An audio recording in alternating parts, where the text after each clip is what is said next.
You're listening to Hooked on Startups, where every week you'll hear from some of the most talented, inspiring, and successful entrepreneurs who share their real-life stories, how they overcame challenges and failures, and how they mastered success. Get ready for some of the best business tips, tricks and tactics, and some frank, unscripted discussions. Here's your host, Matthew Sullivan. On today's show, today's episode of Hooked on Startups, we have none other than Russ Morgan and Joey. Is it Mure or Mure or? Mure, yes. Mure. Sounds very French. Very French. Mure. Yes, it does. There should be more L. Mure. Yeah, I can't do that in Alabama. They get rid of people like that here. That's right. Yes. But yeah, never mess with a man who owns a backhoe. My family's all from Sicily, actually, but it may have been previous to that they were from France, and I just haven't been able to figure out beyond that. So, have you ever tried doing one of those? What is it? 59andMe or something? I don't know. There's a number. Is it 63andMe? I don't know. Pick a number. Yeah, the DNA type testing. Yeah. Ancestry.com or that's it. Yeah. We did an ancestry deal, and we got as far back into the certain townships or whatever in Sicily, but then the places you're supposed to go, beyond that, you go through like the churches and things. Apparently the church in the area that my family was originally from burned. And so they're not certain how to keep tracking. Do they know who did it, or? It might have been one of my family members. I mean, there were Sicilians. This is the place, Joey. If you want to get it off your chest, this is the place. No one's listening, okay? It's like a virtual confession.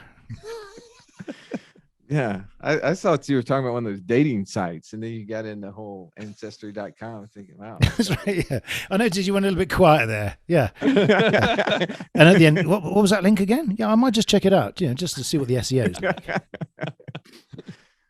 Well, I am honestly delighted because, as of course everyone knows, we had a chat earlier, but I'm really hugely interested to find out more about how you guys got together and, to find out more about, what is Wealth Without Wall Street and, what is infinite banking and, what are all of these myths that you explode with your community. So if you could just answer all of those, I'll just sit back and listen. All at the same time. So I'm just going to make a cup of tea. I'll be... No, but in all seriousness, which means I'm not... Why do people say that anyway? It's a bit like when people say, honestly, which means they're about to spin a large lie. How long have you guys been together? It must be weeks. Yeah. We met back in 2007, we believe. We can't remember that. Oh, good timing. Yeah, exactly. Yeah, it was right before the crash. Yeah. Maybe the start of it. We haven't decided that yet. Well, with burning churches and blowing up financial systems, you two have got a lot to answer for. We were friends first. I was in the mortgage business, and he was a traditional kind of CFP, financial advisor, money manager. And for the longest time, he wouldn't send me referrals. He basically... What made him change his mind? It's like, man, we go to church together, like we hang out, and still no referrals. Like, what's the deal? And it's because they had an in-house mortgage company. Yeah, right. Come on, man. I couldn't at his deal. So I was like, okay, sell away there, whatever. And so they got rid of their mortgage company shortly after 2008. And he bumped up on the list, And so he's like, hey, by the way, you're there by default. I'll start sending you referrals. You're second best, Joey. So yeah. He's always been number two. Yeah. But before I can send you referrals, you got to read this book. And by the way, it's $20. I'm like, dude, that is really low budget, man. Like, you're asking me to read a book and you're going to charge me for it? Like, Matthew, at least give it to me. Like, what's the story here? Matthew, if you knew how cheap this guy was, you'd know if he spent $20 on anything, he'd actually read it. So I didn't want to invest in his future. I wanted him to invest in it. Wouldn't you have been better off leasing the book to him? Because then you could exactly. That's right. The return on that probably been higher. Yeah. So, I had to actually pay for it. Went through it, read the book, and to be honest, it was exactly what I was looking for at the time, didn't realize that I was a good prospect for this whole system, this whole process. And the thing that caught my eye about it was because I was in such a high volatile kind of income situation with commission kind of coming and going in the mortgage business, I really didn't feel comfortable putting money away for 40 years and hoping for the best. Could you give us a strategy? Could you give us any indication what that book was? Yes. So Becoming Your Own Banker by Nelson Nash. Oh, right. And okay. when I read that, it was like, oh my gosh, this makes so much more sense than, my 401k was the place I was putting money, but it never gave me any sort of peace of mind that if I had a terrible quarter, I've got money locked up. I mean, not too different than what you're talking about with home equity contracts. People have all this money locked up in their houses. I felt the same way with long-term savings in these vehicles like qualified plans. Yeah. And this book gave an alternative that said, basically, you don't have to keep going in those directions. You can become your own banker and you can create for yourself financial freedom today, not necessarily waiting until you're in your 60s and 70s, deferring life by that matter. But that's a very non-traditional view, isn't it? And so, I mean, if you think about the timings, this was 07, 08. And I mean, Russ, was there anything in particular that made you pick that up? Because if you were a financial advisor, I mean, that's, this is off-piste for a typical sort of financial advisor. So what brought you to that? Well, actually, the book timing was in 09. He and I met in 07. It took me a couple of years to kind of take a liking to him to where I'd be willing to send him mortgage referrals. And so yes, I wasn't willing to invest in his future until after that. But also the market crashed in 08. And you're right. Like I was the typical, I know you were a stockbroker back in the day. I had very similar, securities license and things here in the States. And that's what I did. We did retirement planning, 401ks, IRAs, the typical market-based money management things. And when the market crashed, I was at a conference that had lots of different speakers at it. And one of the speakers actually was the author of that book. Wow. And he was sharing a concept that, was definitely going against the grain of what I'd been taught, what my CFP training had been instilled into me. But I was open to it because I was literally coming out of a time frame where the market had dropped 30-40%. Now we think, oh, that's just a normal day, right? But back then, that was a pretty, sizable blip on the radar.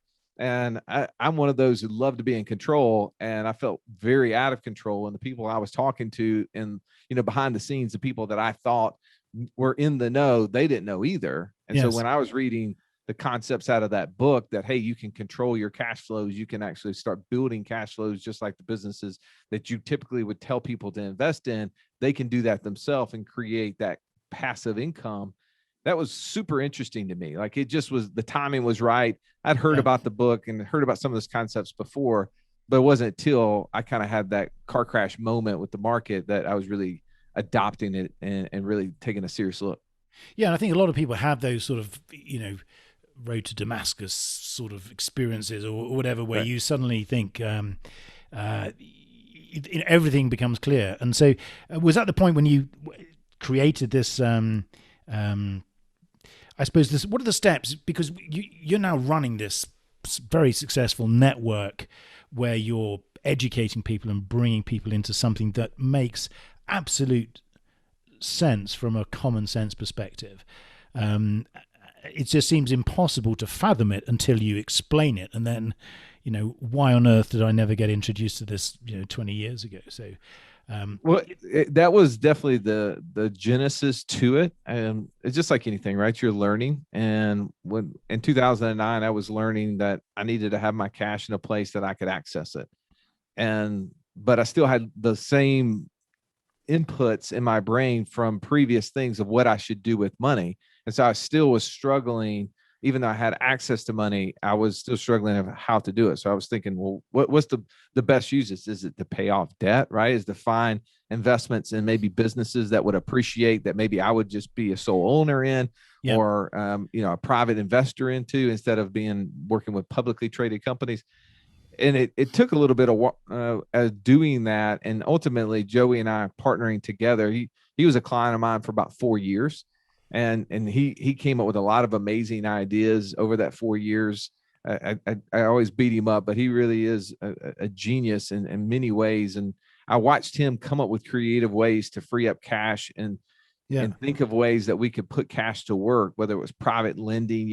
He came out of the mortgage industry, and we started doing lending on cars and lending on houses, and it's all sort of like really interesting strategy. So it took a while for us to ultimately come to a point where we realized that having more passive income than we have monthly expenses was truly financial freedom.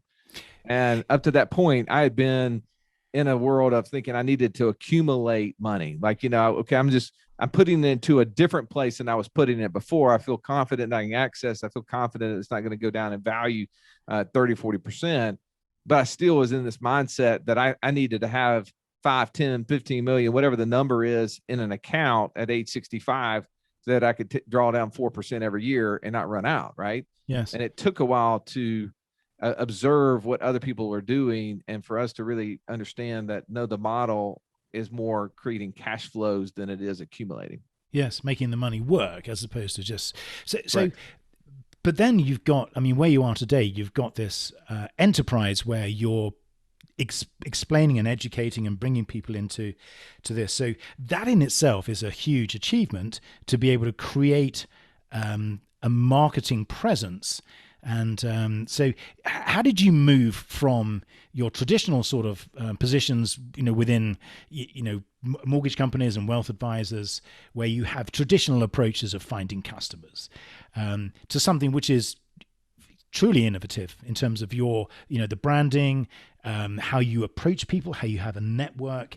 So what were the steps involved? Because if you think about it from from someone who has something similar, maybe in a completely different field, what brought you to decide that the best way to get your customer base would be to reach out to people that you don't know in an incredibly crowded marketplace? How did you, build something that would be truly differentiated?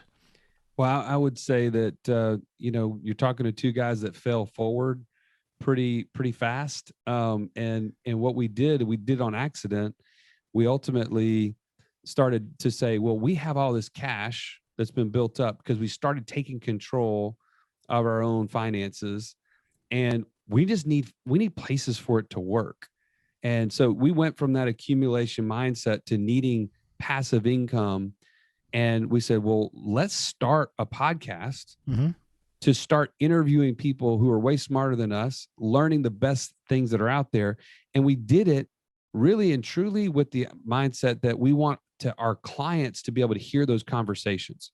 And so at the time, we probably had a couple hundred clients. Yeah. So we were thinking very small. And we were like, oh, well, if we just have these conversations and the clients can listen in, that's a way for us to scale those conversations instead of having all these one-off, conversations with individual clients. And we started doing this almost 4 years ago.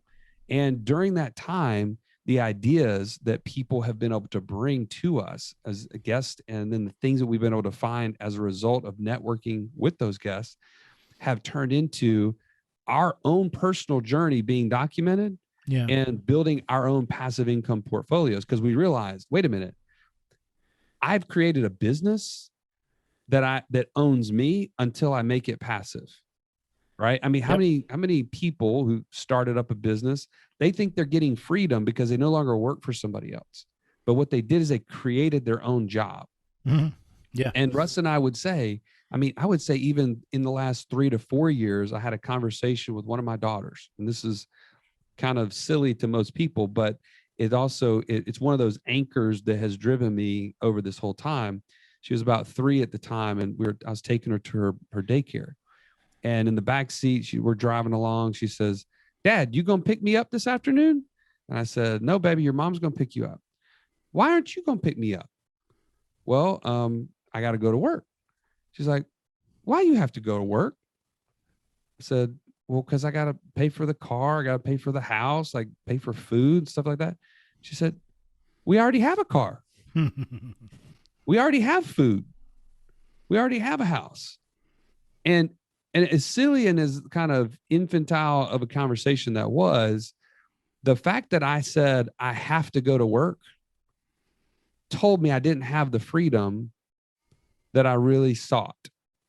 You know, I wanted more than anything to tell her, yeah, I'll come pick you up. What do you want to do after that? But because I have to go to work, I've built this prison of a job that I own.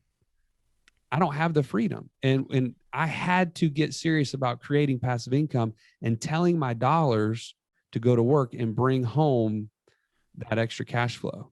And anyway, so that's just kind of an anchor. No, it is really important because I think, and I share the same thing, because a lot of it, most of these problems occur in that sort of strange space between your ears. You know, in other words, you think, or one thinks, I've got to go to work. I can't pick you up. I've got to do this. So a lot of it, I think, is that horribly overused word, which is mindset. So in other words, if I think, and obviously if you do work for someone else, then you are obviously beholden to what they want you to do because they're paying the salary, your bills. But if you work for yourself, a lot of what you do is really just down to your approach, I think, isn't it? So if you decide that you're going to slave away and concentrate on the stuff that's not urgent and not important, just so that you're going through the motion. I think there's a lot of education that needs to happen with people that run their own businesses, to try and explain to them what they should be focusing on, the fact that they can take time off, and I don't know where this is going, but what you're saying is that people, whether it's mindset, clarity, goals, whatever that thing is, I don't think a lot of people have the license or have given themselves the license to dream of what it would look like, right? And so if you don't set a goal, how are you going to know if you're getting closer or further away from it? Yeah, but is there a guilt thing? I mean, so what changed, Jay, with you? What changed? So you're working for yourself, and obviously COVID has changed a lot of this because people are forced to work at home, and now it seems illogical to go to an office if you can run your business. So that's a really good thing that's happened. But what was the thing that you changed? And I don't think it's money, because you can't immediately change your salary or your income. You have to do that over time. What was it at that moment that changed for you? Well, so there's a couple of things. Number one, we had a consultant that was working with us, and he just got us very clear on the prospect of what is it that you want this business to do for you. And so when we went around, Russ and I were talking about it, it was like, well, how much money do you have to make?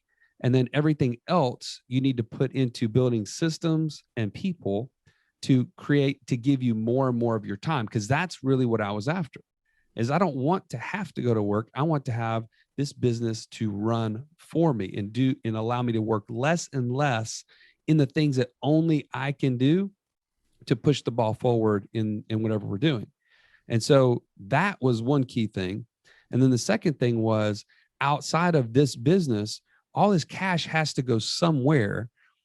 I need to be very clear about, does it create cash flow for me today? Because what that does is it continuously brings that element of, and this goes back to your point about mindset or what people are thinking, is if I have this passive income coming in every month, regardless of what I do with my time, I'm now lowering that threshold of requirement on me to produce. And so that gives me the more freedom and the license to say, yeah, I'm going to take the next 2 weeks off and go do something with my family, when before that never was even an option, because if I'm not present in my business, it's not like things are not happening, money's not coming in. And then secondly, I've got now another, stream or multiple streams helping to offset those expenses. It just takes the pressure off. And that's been really what the journey Russ and I've been on. And we share now every single month the various different passive income strategies that are all Wealth Without Wall Street, that people can just learn from what we're doing, and they get to hear the results, good, bad, or indifferent. I think there's a two-edged sword, isn't it? Because if you have enough income coming in where I think, was it one of the Marx brothers that said, I've got enough money now that I can live for the rest of my life as long as I don't spend anything. But it's that, as long as if you've got that income, the funny thing is, it sort of, as an entrepreneur, it kind of lessens your quality of life, because you think, well, where's the challenge? To a certain extent, we sort of thrive off that adrenaline and that growth. So I think what you're saying is that you're not building something so you can sit back and just drink margaritas for the rest of your life. It's a different type of business where what you're building is incremental income, so that you can still grow the business.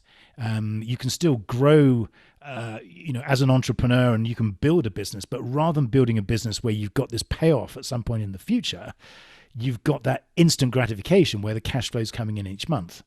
Well, it is one of the first questions we ask when people enter our community is, when you become financially free, it will allow you to do fill in the blank, because we don't believe that sitting on a beach and sipping margaritas is where anybody wants to be after the 2-week time frame, right? Most people can't even make it 2 weeks, but I'm just giving the benefit of doubt. Somebody stays 2 weeks and, maybe they have to self-quarantine because they, on the way back into the US, they test positive, right? So they end up having to be there the full 2 weeks. But after that, I mean, entrepreneurs are producers by nature, just like you said. We have no interest in sitting still. Now, we may not want to do the business that we were in. Maybe we do. Maybe we want to start another one or 15 other ones. There's many activities. We want to be productive. It is the point, though, that I think so few people have given themselves the ability to do that, right? So they are prisoners in their own jobs, prisoners in the businesses that they've created, and don't know that there is a way out. They don't know that there's a formula that could free them.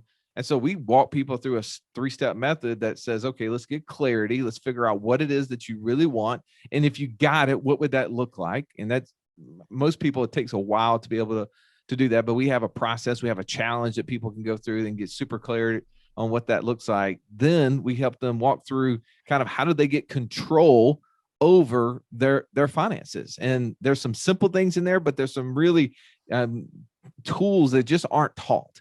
And ways that a lot of the more wealthy people and the corporations, the banks and other industries are using. And then we start looking toward what's the course, what's the place that's going to get us to that destination as fast as we can. What's the passive income streams? As Joey said a second ago, we share probably 7 or 8 different passive income streams that we have coming in outside of our mainline business every single month. But we don't pretend that those are the only 7 or they're the best 7. They're just the 7 that resonate with our own investor DNA. And that's a tool that we use within our business to help people understand who they are and how they should resonate and how they do resonate and the key factors with the different opportunities that exist. But that's just the process. Because once you get there, then it's okay. Now I'm going to actually live out being there. And, for us entrepreneurs, as you said, a lot of times we tend to build and burn. Well, no, but you do that because most people, the vast majority of people fall into things, myself included. You fall into your first job because you're either following in the footsteps of, someone else, or someone else has advised you to do something, or very few people at an early stage have the real benefit of knowing what they want to do. You just literally, you fall into being a mortgage broker. You fall into being a financial advisor or a stockbroker. It's something that's there and you think, well, I'll give it a go. And then because of that, your experiences and your education is relatively limited. But if you wind the clock back and say, okay, if I go back to the beginning and start with all the things that I know now, I would take a completely different course. And I think that's the real benefit and the value of what you bring, is that education, which is a mostly overused word, but it is really explaining to people that you really can be in a position of knowing today what, like being able to sort of turn the clock back, as it were, so that you can begin to do the things. And it is a whole new experience, and it's slightly off-putting because it feels like it shouldn't be this way. It feels like I really should be working terribly hard and not, you know what I mean? So there's there's that sort of sense of was it cognitive dissonance, which is this great expression where it feels wrong to have all this cash flow coming in, even though you're the one that's engineered it. So you know, how do you deal with that with people? How do you, once you start showing these simple methodologies to people which are entirely logical, how do people react? Well, I love to just talk about the different stories that people are having, because when people do get clear as that first step, and I'll be very clear, my driver is to invest more in my family. So time is the most important thing. That's why I wanted to build these different passive income streams to get more of that time back. In Russ's case, he thrives off of building new things all the time and having brain space to be able to think up new businesses and passive ideas. So just because you're financially free doesn't mean you stop producing. You start doing more of what you wanted it to provide. But when we've gotten people from the community, so for instance, one gentleman works as an excavator and just pushing dirt all day. And he's listened to the podcast. He calls us up. He's like, man, I need to get access to cash. I need to get my finances in order. He does that. He goes through a terrible accident, breaks his leg, actually in Utah, to near you. He was snow biking. He had a snow biking accident. He had to be airlifted, but he said while he was sitting there laying on the side of the mountain, he thought back to a podcast we did on land flipping. He's like, I wonder if I'll have time to maybe pursue that while I'm laid up in the bed. He starts learning about that. He applies now his free cash to going and starting a side business in land flipping. And in the course of 24 months, he was able to produce enough passive income from this land flipping business that his wife is now retired as a nurse so that she can be home with their 3 kids and invest in their family. And that to them was exactly what their goal was to begin with, to get clarity around, man, we want our family to be invested in, and this is the best way for that to happen. Now, how do we replace her income? And so, man, in 24 months, being able to say that was done, that to me is a huge success story. It is. And I would just jump in to say that most of these success stories, though, combine one key element, which is the person dedicates themselves, in your situation here, for 24 months to making it work. So, you know, many people sort of dismiss these things as, get rich quick schemes and all this sort of stuff. But what they don't realize is that they are all solid business models. Land flipping, great idea. You know what I mean? There's, parcels of land in the middle of nowhere that I'll go through tax auctions. You can pick them up for cents on the dollar because nobody wants it, because it's an acre in the middle of, literally in the middle of nowhere. But then you knock on the door of the neighbor and say, hey, I've just bought that parcel of land next to yours. Would you like to buy it back? Or would you mind if I put my drilling rig on it? Suddenly, you know what I mean? So there's real businesses, there's real supply, demand, problem, solution. Do you get lots of people that say, have you got anything where I don't actually have to work? Do I just put money in and... Yeah, is that a common question? Do people not realize that you've actually got to put some... Yeah, people love that, right? That really is the kissing cousin. That's an Alabamaism there. That's the kissing cousin to Wall Street, in our opinion. That right? We want the easy button. We really do. We want to default to that. And that was when I was moving out of being the financial advisor. I started looking for alternative investments, and what I was really looking for is exactly what you described. Just a place where can I just put my money in it and let it kick out money to me? And while I'm not saying all of those ideas are bad and that's not what you should pursue, it is, though, the financial easy button. It is the thing that we tell people is not the first thing you should do. The first investment anyone should make is in themselves. Now, if they're listening to this podcast as they are, that is an investment in themselves. They're learning. They're trying to learn. And I think too often people don't know what to invest in or what to expect from the investments that they make, because they don't understand the investment at all. They don't know how to even check up on it to see if it's a good deal, if it's a bad deal. When you hear about these $1 billion Ponzi schemes that goes on, They don't know because they don't have the ability to understand the back end workings. So when we talk on our show, we talk about side hustles that become businesses that become ultimately passive income streams. And typically the majority of the clients that we work with that come through are building a side hustle. They're building an income stream that they're working in a couple of hours a day. Then it becomes a couple hours a week. Then it becomes a couple hours a month. And along the way, they're building systems and people into the business. And I mean, we interviewed a young guy. I mean, we have all sort of people that come on our show, but we have a guy that's very young. You were talking about the land flipping business. This guy right out of college produced within a couple of years, $10,000 a month net out of his land flipping business. Yeah. Just doing exactly what you said, buying property at cents on the dollar, turn around and selling it on terms.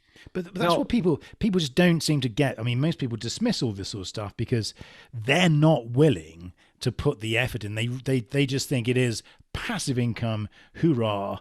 I can give you my money. But what they don't realize is that someone's got to do the work. It's like this sort of, is it the second law of thermodynamics, the law of entropy, where if if you don't put enough energy into something, it naturally goes to shit, basically. So no matter, so that's the biggest challenge, I think, is actually getting people to realize that these are all great solutions, but you've got to put put your shoulders into it. Well, here's the thing, though, that what I've found, Matthew, in that is that people, when they go through a process, like most time, I think the average working person is head down, focused on whatever their job is, business is, and they just think I'm on the right path. I'm saving money. I know people who aren't. I'm not spending every dollar I make. I know most people aren't doing that. I'm going to be there, and my business is going to be worth so much money in the future. I'll sell it off. I'll make all this money. They have no idea, though, what it really would take for them to truly be financially free. And so we, just the great guys that we are, we show them a calculator really early on, and we say, okay, let's do the math, right? Because we've done the math. We were financial advisors. We've interviewed the retirement income professor, Dr. Wade Fowle, on our podcast, who's done all the mathematical Monte Carlo simulation studies on how much money you need to have, what's the probability of having that money last over a period of time. And in today's environment, it's about 3%. So really easy. If you make $100,000, multiply that times 33.33. That's how much money you need in an account based upon all the simulations to say that you could retire, live off of it without it going to zero. Yeah. For most people, they go, wait a second, I make $100,000 a year. You just said I need to multiply that times 33.33. That's $3,333,000. And I've got $75,000 in my 401k right now. I got $250,000 in my SEP IRA right now. Yeah. Like, whoa, I'm not going to get there. And so that's when they do come up and they say, okay, well, I'm ready to do that. Or the orthopedic surgeon who is, again, in Utah skiing, has a heart attack on the mountain at 48 and says, wait a second, I'm just a high paid carpenter. I mean, at the end of the day, I may not, I thought that I had enough time. I would make enough money. He's like, but I may not have time. I may not have enough money. And so he comes to us and says, how do I replace my income? How do I do that? So a guy who really makes a lot of money is trying to find ways to build streams of income. And it doesn't come without labor. I mean, Joey and I own numerous businesses. We don't work in them, but yet we do have regular meetings with them. We do add input. We do add value to those businesses. And we hire people to actually run the day-to-day. But those businesses create income streams to us. We say passive doesn't mean uninvolved. Yeah. Is it a myth that you need to have hundreds of thousands of dollars to be able to start with some of the programs that you offer? Zero. I mean, there's some of the things where people start with no money at all. What you have to have is a skill, right? You have to have skill, you have to have opportunity, and then money. You don't have to be the one that provides the money, though. I mean, as you know, there's so many opportunities where people can raise the money. You show somebody the opportunity and the ability to get it, money will find you. Money's the easy thing. And most of the time people get into this and they partner with somebody with money. And as soon as they get to a point, they stop, borrowing the money from the person because they got all the money that they need. They got all the experience. They don't want partners in the deal because they know that really they're the one adding all the value. Early It's on, funny. they think It is funny because that is one of the greatest myths, that the hardest thing is actually raising the money. It's actually quite hard to get the first dollar through the door. But Right. then once you've got something that generates returns, then the money chases you. Easy. Because money is just this commodity that needs to grow. Finding ways, reliable ways, trustworthy ways, effective ways of growing capital, that's the golden egg. So that's I agree with you. It's absolutely right. Once you have something that people see, then they'll be knocking your door down. Yeah, no doubt. And I think that goes back to what you were saying, is how have we been successful at all with this brand, is that we have been on the journey to help our clients find the best places that have worked for us in creating passive income. And when we did that, we started that podcast. We thought we were talking about 200, 250 people. We started getting people from all over the country saying, hey, I heard your podcast and I want to work with you guys. Can I help? Can you help me? And they're up in Maine, or they're in Massachusetts, or they're in Utah, or wherever they are. And Russ and I looked at each other one day and we're like, we better learn how to go virtual with our meetings, because this whole belly to belly, front facing, face to face meeting stuff isn't going to work with people calling us off the podcast. And so we went all virtual, and then COVID hit 3 years later.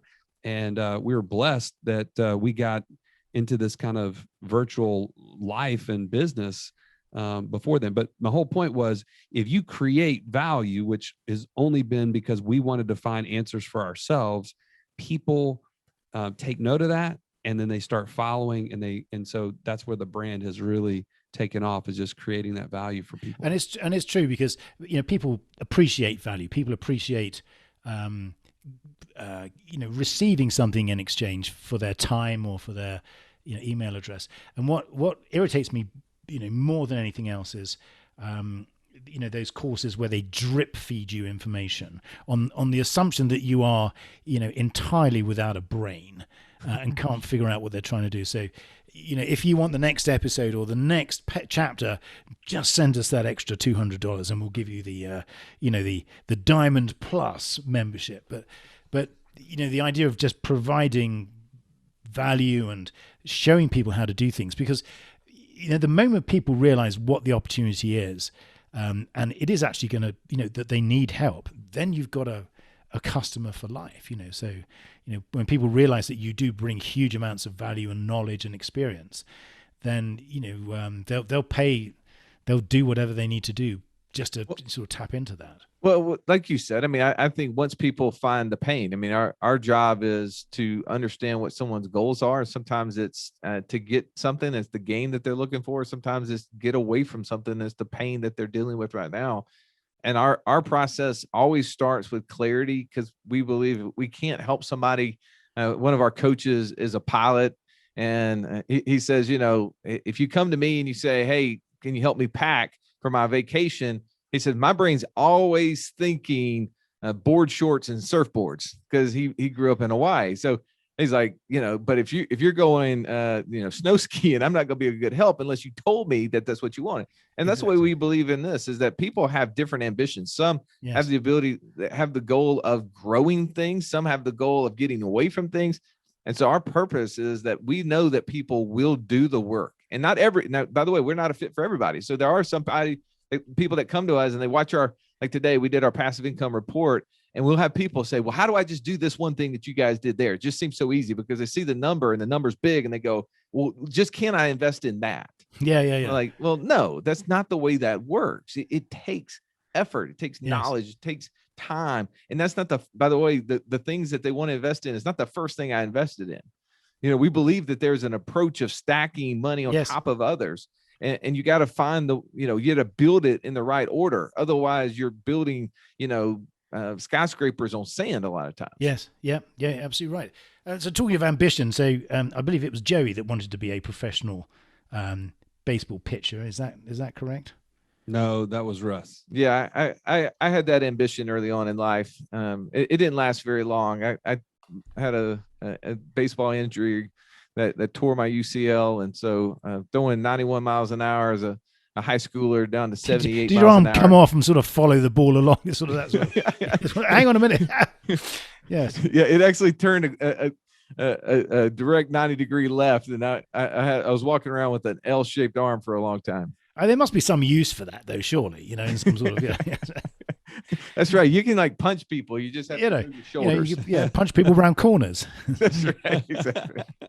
But that's it's absolutely fascinating what you do, and it is just built on knowledge, experience, hard work. There's no there's no magic. Well, there is magic, but the magic comes from from that coalescence of hard work and inspiration and education. But I'm pleased to announce actually that we're now moving on to the next section. All right. Of the podcast, my favorite bit, which is where I ask you 10 incredibly difficult questions that I shamelessly stole from someone else. Actually, no, I didn't steal them because I've actually changed 2 words, so that means that the intellectual property is now mine. So I'm going to ask you each these questions. Okay. And they start with question number 1. Russ, over to you. What is your favorite word? Amen. And Joey?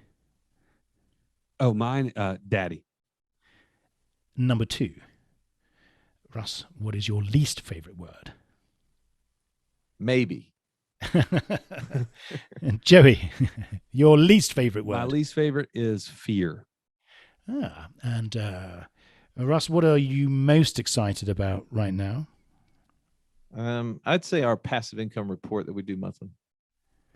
Joey, over to you. What are Mine you most excited about? Is just having more time with the family. And Joey, what turns you off right now?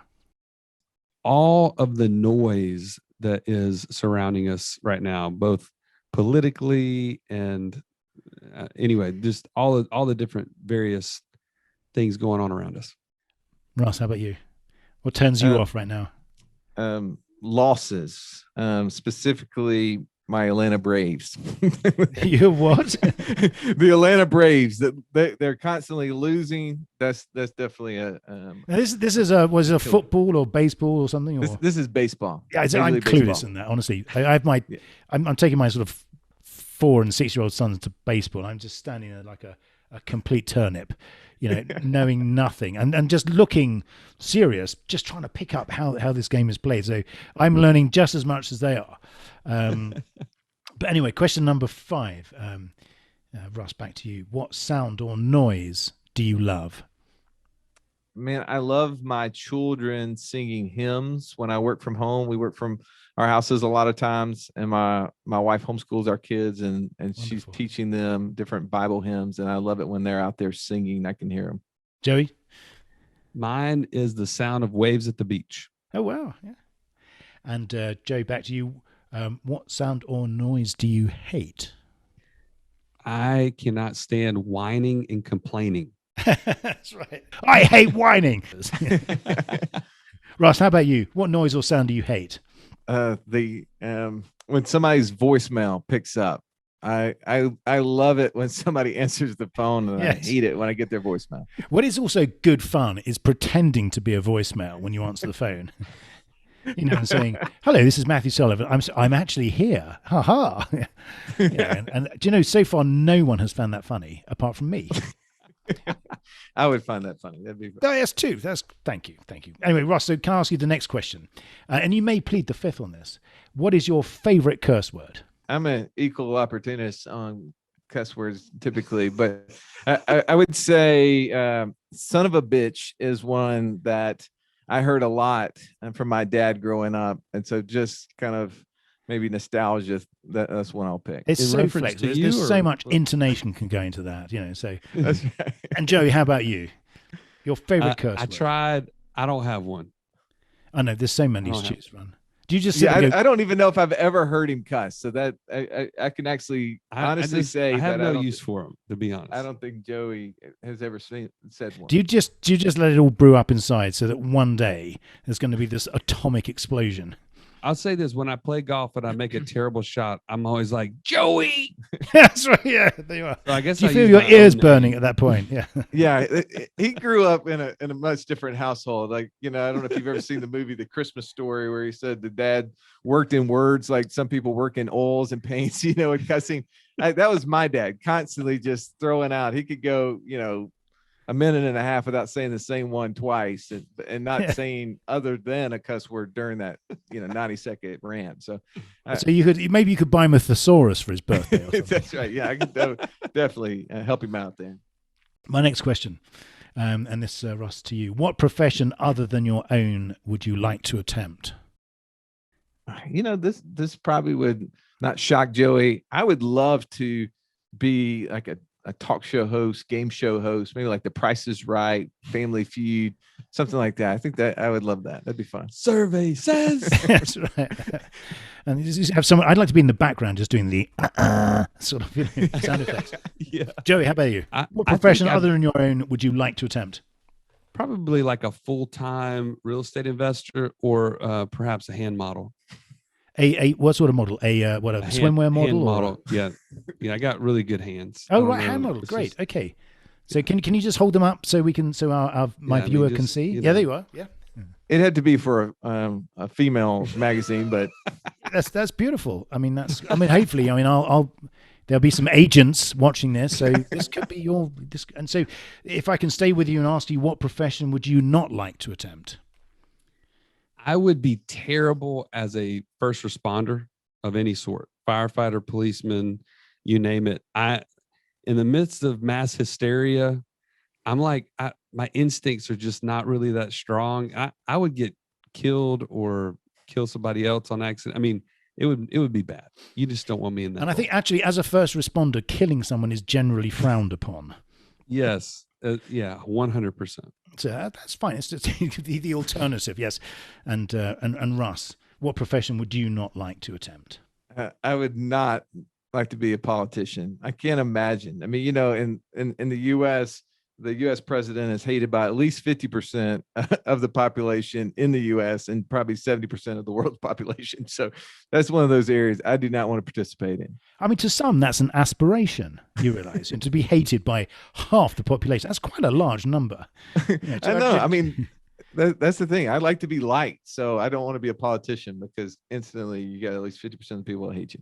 Yeah, imagine walking down the street thinking, at least half the people I see really just, want me off the planet. But I suppose, to each their own.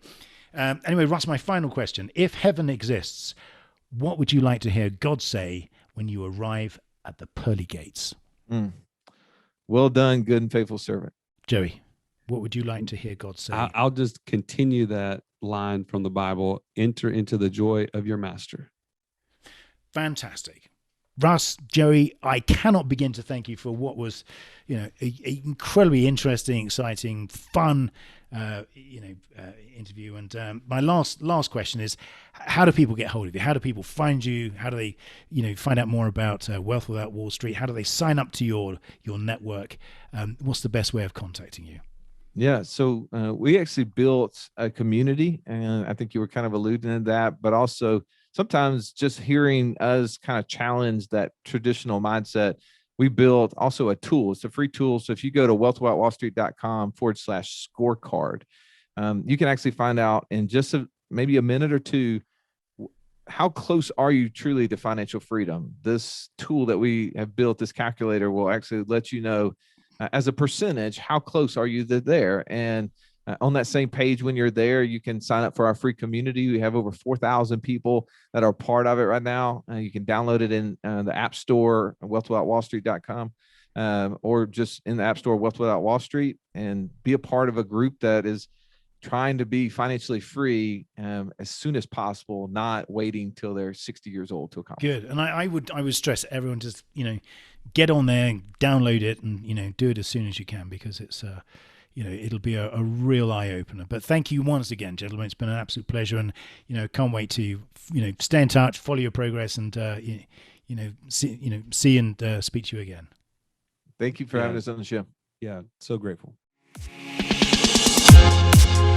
You're You're listening to Hooked on Startups, where every week you'll hear from some of the most talented, inspiring, and successful entrepreneurs who shared their real-life stories, how they overcame challenges and failures, and how they mastered success. Get ready for some of the best business tips, tricks and tactics, and some frank, unscripted discussions. Here's your host, Matthew Sullivan.